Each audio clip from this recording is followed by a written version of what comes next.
శూక్ర కణాలు అంటే sperms. Sperms గురించి ఈరోజు తెలుసుకుందాము. అసలు ఇది ఏంటి? ఎలా తయారవుతాయి? ఎక్కడ తయారవుతాయి?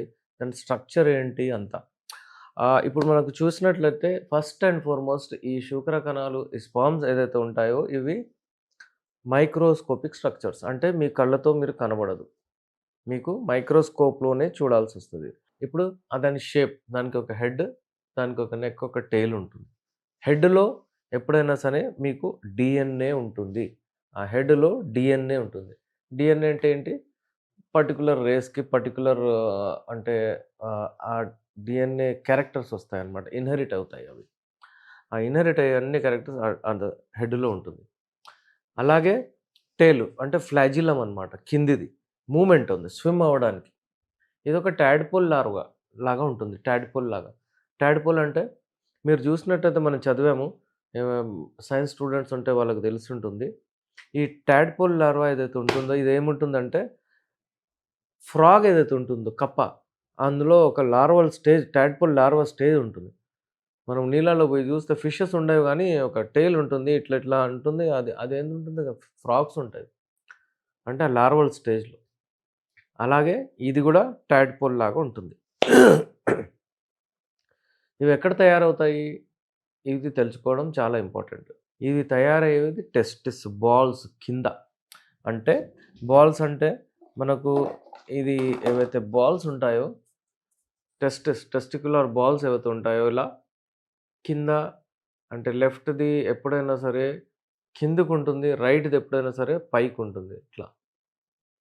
ఈ టెస్టిస్ ఏవైతే ఉంటాయో ఇవి శుక్రకణాలు తయారు చేస్తాయి. స్పెర్మ్స్ తయారు చేస్తాయి. ఒక్క స్పెర్మ్‌కి స్పెర్మటోజోవా గూడా అని చెప్తారు. స్పెర్మ్ అని చెప్తారు. ఇప్పుడు ఈ బాల్స్‌లో కంటిన్యూయస్ ఇవి తయారు చేస్తూనే ఉంటాయి. దీన్ని ఫ్యాక్టరీస్ గూడా అంటారు. స్పెర్మ్స్ తయారు చేసి. ఇవి నడుస్తూనే ఉంటాయి. అక్కడ తయారవుతూనే ఉంటాయి. ఇంకోటి ఆ హెడ్ ఏదైతే ఉంటుందో ముంగట అక్రోజోమ్ అంటారు. అక్కడ ఒక రకమైన హెడ్‌లో ఏదైతే డీఎన్ఏ ఉంటుందో అక్కడ జెనెటిక్ మెటీరియల్ ఉంటుంది. అక్కడ అక్రోజోమ్ అనే ఒక క్యాప్ వస్తది. అక్రోజోమ్ అనేది.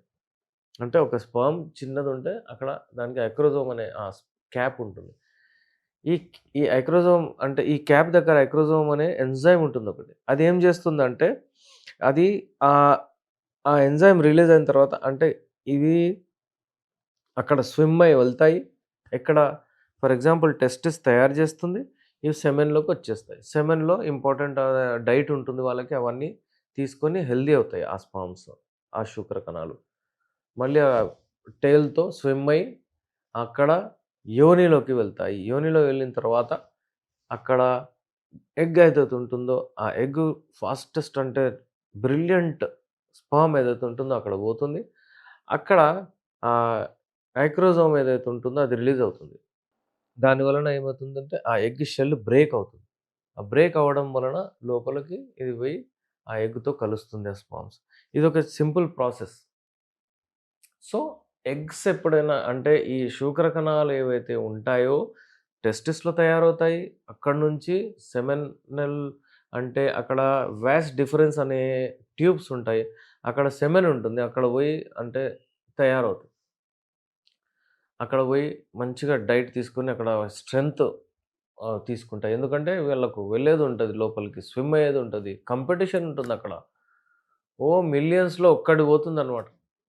ఇప్పుడు ఏ మెడికల్ టెస్ట్‌కి ఎవరైనా తయారు చేస్తున్నారనుకోండి పిల్లలు, ఎంత లక్షల మందిలో వాళ్ళకి తీసుకురావాలి. ఇక్కడైతే మిలియన్స్ ఉంటాయి. అందులో ఫాస్టెస్ట్ ది నంబర్ 1 ఏదైతే క్వాలిటీ ఉంటుందో శూకరకణాలది అదే పోయి విన్ అవుతది. ప్రాసెస్ ఇది. స్విమ్ అవ్వడం, అక్కడ ఫ్లాజిల్లా లైక్ స్ట్రక్చర్ టెయిల్ అంటారు దాన్ని. నెక్ హెడ్‌లో ఏదైతే ఉంటుందో, ఆ హెడ్‌లో క్యాప్ వస్తుందో అక్కడ రిలీజ్ అవుతది. అక్కడ పోయి అది కొడుతుందనమాట. ఎగ్ షెల్ బ్రేక్ చేసి లోపలికెళ్ళిపోతుంది. ఎన్నో వస్తాయి కొట్టడానికి అంత ఎనర్జీ ఉండదు. ఏదైతే ఫాస్ట్‌గా పెనిట్రేట్ అవుతదో అది పోతుందనమాట. అయితే ఈ శూకరకణాలు యాక్టివ్‌గా ఉండాలంటే ఏం చేయాలి? నార్మల్లీ మీరు చూసినట్లయితే మనం చూస్తాము. ఫిష్ ఎగ్ ఉంటాయి గదా! ఫిషెస్ అంటే చేపలు. ఆ చేపల గుడ్లేవైతే ఉంటాయో అవి చాలా న్యూట్రిషియస్ ఉంటాయి. శూకరకణాలను ఎక్కువ చేస్తాయన్నమాట. అలాగే చాలా డైట్స్ ఉంటాయి. మనకు నాన్ వెజ్ ఐటెమ్స్ ఏవైతే తింటారో దాని వలన ఎక్కువగా శూకరకణాలు తయారవుతాయి. ఈ శూకర కణాలు తయారవ్వడానికి మీకు టెస్టోస్టెరాన్ హార్మోన్స్ కావాలి. ఈ శూకర కణాలు ఏవైతే ఉంటాయో ఎప్పుడైనా సరే చాలా సెన్సిటివ్. ఒకవేళ ఈ బాల్స్ ఏవైతే ఉంటాయో అక్కడ వేడి ఎక్కువైపోతే చనిపోతాయి. అంటే అవి అక్కడ ప్రాపర్ టెంపరేచర్ కావాలి. ప్రాపర్ అంటే మన బాడీ కంటే ఒక 1 డిగ్రీ, 2 డిగ్రీ టెంపరేచర్ తక్కువుండాలి. అందుకే దేవుడు అవి బయటికి తీసుకెళ్ళి పెట్టాడనమాట. అందుకే ఎప్పుడైనా చలికాలం ఎక్కువొచ్చిందంటే పైకొచ్చేస్తాయి. ఎందుకంటే వాళ్ళకి వేడి కావాలి. అలాగే ఒకవేళ ఎక్కువగా మీకు అంటే వేడి ఉందంటే దూరం వెళ్ళిపోతాయి. ఎందుకంటే అంత వేడొస్తే అవి చనిపోతాయన్నమాట. అయితే ఇప్పుడు ప్రొడక్షన్, దాని జర్నీ గురించి మనం జూసాము. ఎక్కడ ప్రొడ్యూస్ అవుతుంది? టెస్టిస్‌లో దాని జర్నీ ఏది? అక్కడ వాస్ డిఫరెన్స్‌తో ఉండి అక్కడ పోయి జమ అవుతాయి అక్కడనమాట. ఏది? ఒక గిన్నెలాగా ఒక స్ట్రక్చర్ ఉంటుంది. అక్కడ పోయి అక్యుములేట్ అవుతుంది. దాన్ని సెమినల్ వెసికల్ అంటారు.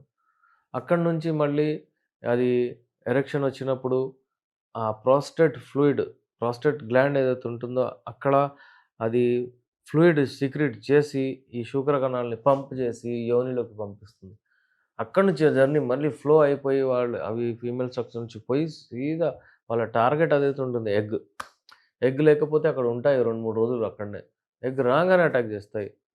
అట్లా దేవుడు సృష్టించిన ఈ విధానం ఏదైతే ఉంటుందో చాలా ఎక్సలెంట్. అయితే ఈ శూకర కణాలని హెల్తీగా పెట్టుకోవాలి. అస్తమాను మీరు హస్తప్రయోగం చేసి శూకర కణాలను వేస్ట్ చేయడం మంచిది కాదు. అది యాక్టివ్ ఉండాలి అంటే మీరు మంచిగా తినాలి, ఉండాలి. అది బాడీలో ఒకవేళ మీరు ప్రెగ్నెన్సీ లేదు అంటే అవి ఏమవుతాయంటే అవి అబ్జార్బ్ అయిపోతాయి బాడీలోనే. అది మీకు మీ బాడీలోనే అబ్జార్బ్ అయిపోయి అదొక రకమైన ఎనర్జీ ఇస్తుంది. ఉట్టిగా బయటికి వెళ్ళడం మంచిది కాదు. సో, వ్యూవర్స్ ఎప్పుడైనా సరే మీరు ఒక్క విషయం గుర్తుపెట్టుకోండి. మీ శుక్ర కణాలు కంటిన్యూ అవుతూనే ఉంటాయి.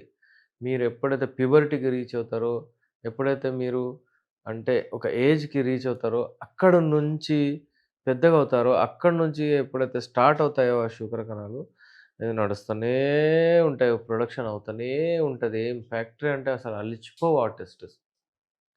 అందుకే ఎప్పుడైతే మీకు ఈ శూకర కణాల కౌంట్ అంటే తక్కువ అయిపోతదంటే అక్కడ ఏదో ప్రాబ్లమ్ ఉన్నట్టు. అంటే ఆలిగోస్పెర్మియా అంటారు.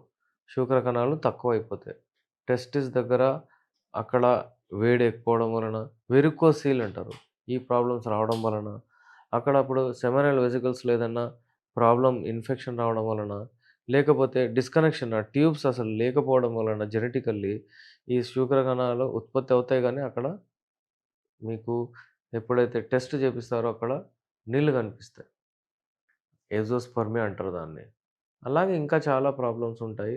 కొంతమందికి ఫస్ట్ ఆలిగోస్పెర్మియా ఉంటుంది. రాబోయే రోజుల్లో మెల్లిమెల్లిగా వాళ్ళకేందంటే వాళ్ళు ఎజోస్పెర్మియాకి కూడా ఎళ్ళిపోతారు. అందుకే ఇన్‌ఫెర్టిలిటీ ఇష్యూ ఏదైతే ఉంటుందో ఎవరికైతే పిల్లలు ఉండడో వాళ్ళు తొందరగా డిసైడ్ చేయాలి.